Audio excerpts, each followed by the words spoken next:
What's up, everybody? This is the Devil, and you're listening to an audio commentary by my son, Mr.Cygnus. So enjoy, bitches. Everybody, what's up? It's Mr. Cygnus. Back again. Damn. You know, this audio should have been out like, 4 or 5 days ago. But my stupid ass deleted my shit. Oh my god. Really stupid. So, with my audio deleted and my update well overdue, Bunny's been riding my ass so much that I feel that she owes me dinner and a movie or something. That's how far she's been up my ass to get this audio out. Oh my god. But that's alright. I'm recording it right now. And must I say, guys, this audio right here, this game, the game I'm doing this audio on is the best game I have ever played in my goddamn life. Just because it's human versus night elf, probably like you've never seen it before. I mean, you're going to see about 3 or 4 different strategies played in the same damn game. It's fucking insane, dude. This game is freaking crazy. I was going nuts. At the time I played this game, I was having a really good day, just to say. I'm just going to leave it at that. I was having a very, very nice day. And I decided, at the end of that night, I was going to jump on Battle.net and play the game of the century. You guys are going to see that shit. I've actually been so anxious to put this audio out, but, shit's been holding me back, man. Fuck. Can't even tell you guys, dude. It's been crazy and shit. Well, anyways, get the replay pause at the 15-second mark, because it literally starts that soon. I mean, the action is just bam, right at the beginning of this game. Fuck, man. So anyways, let's unpause this, and I'll explain the rest in 3, 2, 1, unpause. I can't fucking believe I deleted my audio. Dude, there's one thing that just pisses an audio commentator off more than people who talk during replays that they watch, is fucking deleting your audio. It's like, you're like, cool, I got this shit, took me 2 hours to do it, it's like a 40-minute long game, and I'm like, delete, and I'm like, fuck, going crazy. I was like, fucking shit, man. Can't believe that, man. That's alright, though. But anyways, at the beginning right here, you will notice that there's 3 militia up in my base. You guys are probably thinking, what the fuck, man? That's what I thought, too. If you guys are thinking, what the fuck, you should have heard what I was saying when I was playing this game. I was like, what the fuck is this shit? Fucking 3 towers in the back of my base, and I'm shitting a brick. I'm like, what the fuck is this crap, man? 3 fucking towers in the back of my base. And, I'm going to tell you the truth. I've seen this strategy once before, and it was on a 4 spawning position map versus a map hacker, and I guess he got a really good record tower rushing people using map hack. But obviously there's only 2 spawning points in this map, so this guy clearly, well, not clearly, but I highly doubt he's a map hacker. But needless to say, this is a cheap ass strategy, because what the fuck can you do? Even if I pumped out a couple archers, it'd be too late, because I did a tavern hero build and I still would have had 1 archer. Oh, excuse me. It wouldn't have been enough to take down these towers in time, because you can just speed repair it, and the towers would still go up. At least 2 of them would still go up. And then I get my hero, and as you can see, 1 is an arcane tower, so that means I couldn't use any mana spells like a demon hunter. I mean, that would soak up my moon walls, and by the time you just can't do anything about it.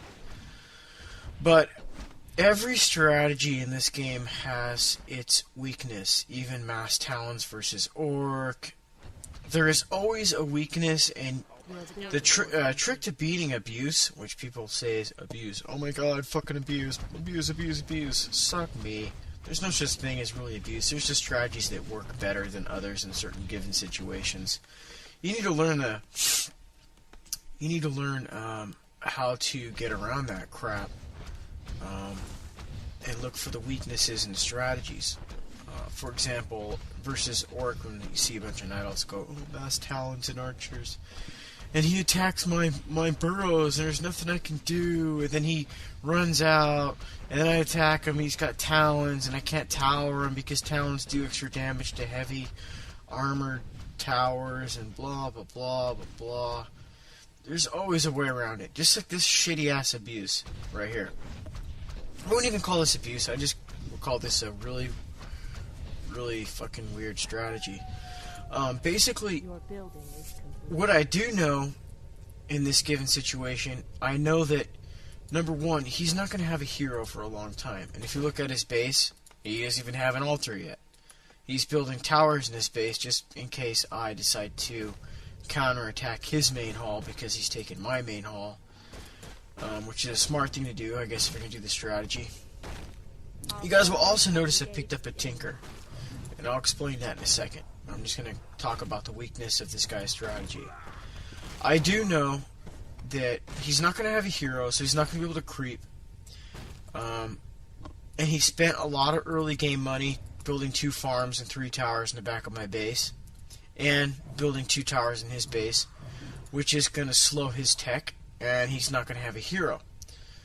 Now, the downside of this strategy for me is now I have no gold income, and I have to relocate my entire base, which is fine, because the strength of the strategy also is being I have to relocate my base. It means I'm going to have, to creep.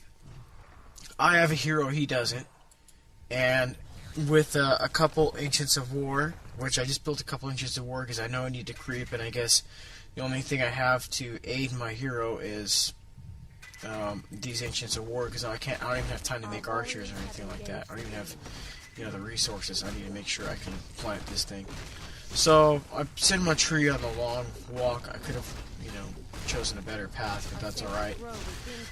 So the reason why I picked a Tinker, number one, I've been playing with the Tinker a lot lately, especially versus Orc, and I can tell you guys one thing: if you need to creep, there is no hero, not even the Archmage in this game, not even the Beastmaster, not even the Dark Ranger, that can creep faster than the Tinker.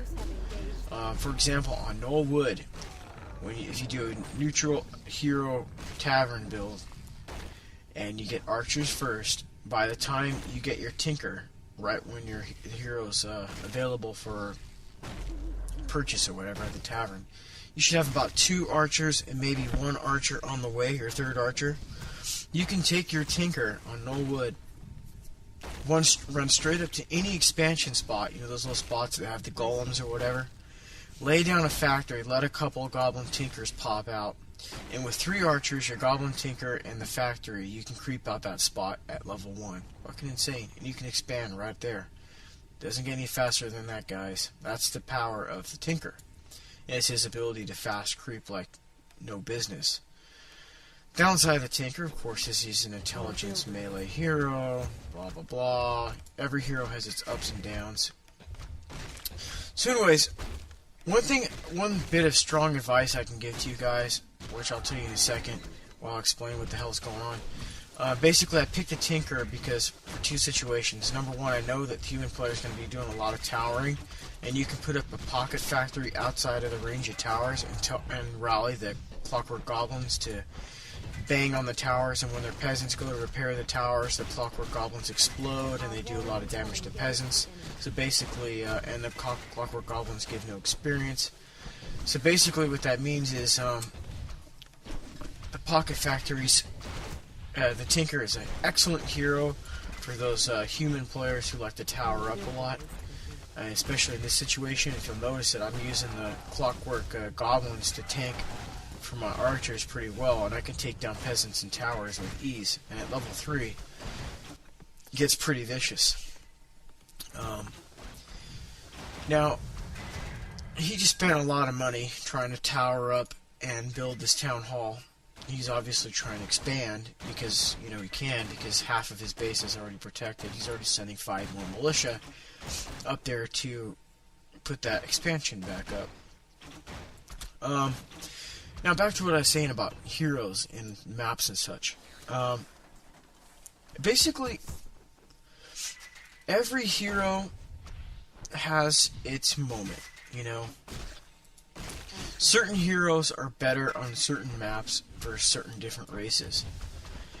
But for Night Elf in general, the safest hero you can go on pretty much any map on any race is the Demon Hunter. That's a given. As I've been using Demon Hunter solo since like 1.14 forever.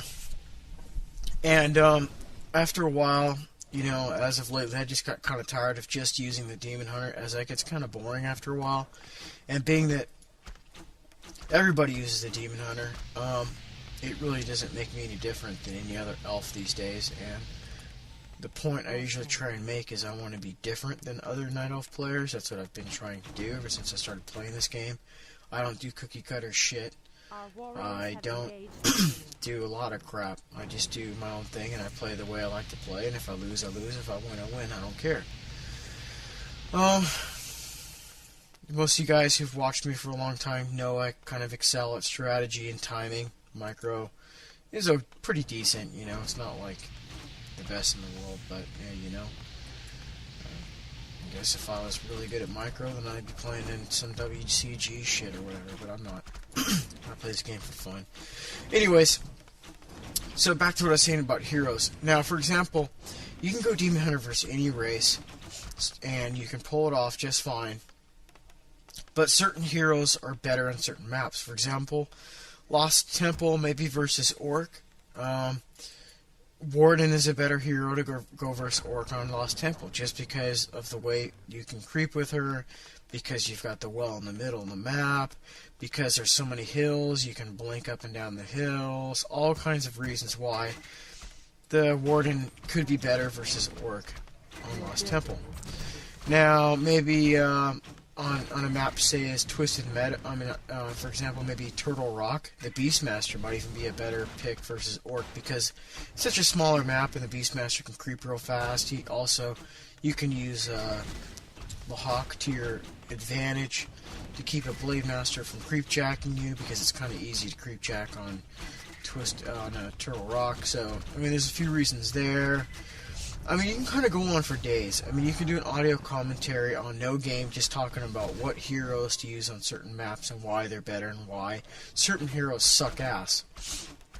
The Tinker, for example, I find that the Tinker first versus Orc versus Elf, even in versus Undead, the Tinker on Knollwood is really good because you can pretty much fast expand in a very obscure area and not have to worry about getting creep jacked.